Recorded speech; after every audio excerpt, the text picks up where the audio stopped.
അസ്സലാമു അലൈക്കും വറഹ്മത്തുള്ളാഹി വബറകാതുഹു.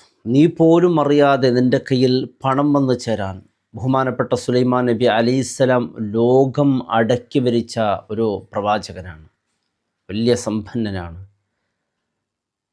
കാറ്റുപോലും സുലൈമാൻ നബിക്ക് വാഹനമായി മാറിയ സംഭവം ചരിത്രങ്ങളൊക്കെ നാം പഠിച്ചവരാണ്. സുലൈമാൻ നബിക്ക് ഇത്രയും വലിയ സമ്പത്തും ഇത്ര വലിയ അധികാരം ലോകത്തിൻ്റെ അധികാരമാണ്. ഇന്ന് ട്രംപ് അങ്ങോട്ട് പോയി ഇങ്ങോട്ടൊന്ന് പോയി എന്ന് പറയുമ്പോൾ ജനങ്ങൾക്ക് വലിയ വാർത്താണ്. സുലൈമാൻ നബി ആരായിരുന്നു? സുലൈമാൻ നബി ഒരു അമേരിക്കയുടെയോ അല്ലെങ്കിൽ ഒരു ഇന്ത്യയുടെ പ്രസിഡൻ്റൊന്നും അല്ലല്ലോ. ഇന്ത്യ മാത്രമായിരുന്നല്ലോ അധികാരത്തിലുള്ളത്.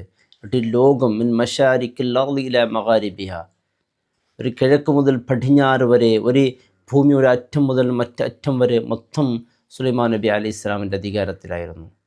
എന്നിട്ട് പോലും എൻ്റെ പ്രിയപ്പെട്ടവരെ, ഈ ഒരു എല്ലാം സുലൈമാൻ നബിക്ക് കിട്ടാൻ കാരണമായത് ഈ ഒരു ഇസ്മാണ്.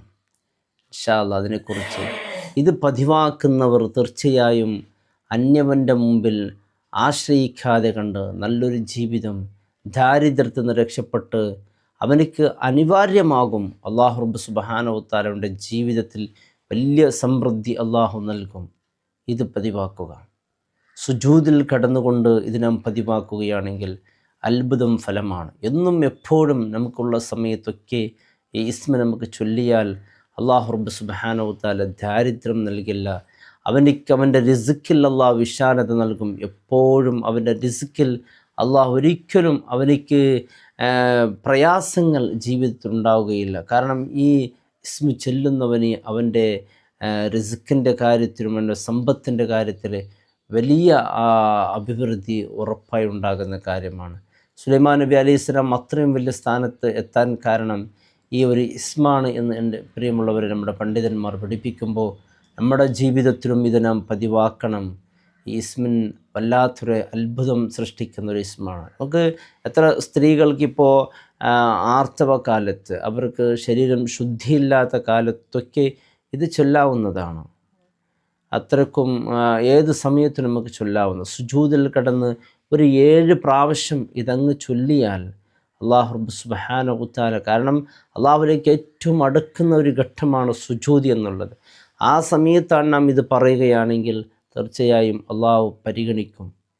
ചെറിയൊരു ഇസ്മാണ് യാ വഹാബ് യാ അല്ലാഹ്, യാ വഹാബ് യാ അല്ലാഹ്. നിരന്തരമായി നമുക്ക് പറയാം, സാധിക്കുന്നത്ര പറയാം.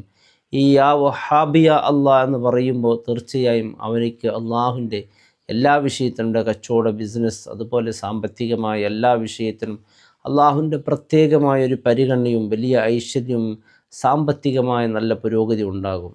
നമ്മുടെ മക്കൾക്കൊക്കെ ഇത് നാം പഠിപ്പിച്ചു കൊടുക്കണം. നമ്മുടെ ജീവിതത്തിൽ തീർച്ചയായും നാം ഇത് പറയണം. പറയുമ്പോൾ നമുക്ക് അള്ളാഹു റബ്ബ് സുബ്ഹാനഹു വ തആല ദാരിദ്ര്യം നൽകി അന്യവൻ്റെ മുമ്പിൽ യാചിക്കുന്ന ഒരവസ്ഥ അള്ളാഹു ഒരിക്കലും വരുത്തില്ല. അള്ളാഹു കാത്ത് രക്ഷിക്കട്ടെ. അപ്പോൾ എൻ്റെ പ്രിയപ്പെട്ടവരെ, യാ വഹാബി അള്ളാഹ്, സുജൂദിൽ കടന്ന് അള്ളാഹുവിനോടും ഇത് നമുക്ക് പറയാം. 7 പ്രാവശ്യം പറഞ്ഞാൽ അള്ളാഹു സ്വീകരിക്കും. അള്ളാഹു മരണം വരെ നല്ലൊരു ജീവിതം, ഇസ്സത്തോടു കൂടിയുള്ള ജീവിതം, ആരും മുമ്പിൽ യാചിക്കാതെ നല്ലൊരു ജീവിതം നമ്മേവർക്കും അള്ളാഹു നൽകി അനുഗ്രഹിക്കട്ടെ. അള്ളാഹ്ക്ക് ഏറ്റവും അള്ളാഹുവിന് വെറുപ്പുള്ള കാര്യമാണ് കൈ. അള്ളാഹുവിന് ഇഷ്ടമുള്ള കൈ ഇതാണ്, കൊടുക്കുന്ന കൈ. ഇത് അള്ളാഹുവിൻ്റെ റസൂലിന് ഇഷ്ടമുള്ളതല്ല. ഇതുപോലെ ആകരുത്. നബിക്ക് പോലും ഇഷ്ടമില്ല. സാധിക്കുന്നത്ര സ്വതക്ക ദാനധർമ്മം ചെയ്യുക മറ്റുള്ളവർക്ക്. അള്ളാഹു തൗഫീഖ് ചെയ്യട്ടെ. അസ്സലാമു അലൈക്കും വറഹ്മത്തുള്ളാഹി വബറകാതുഹു.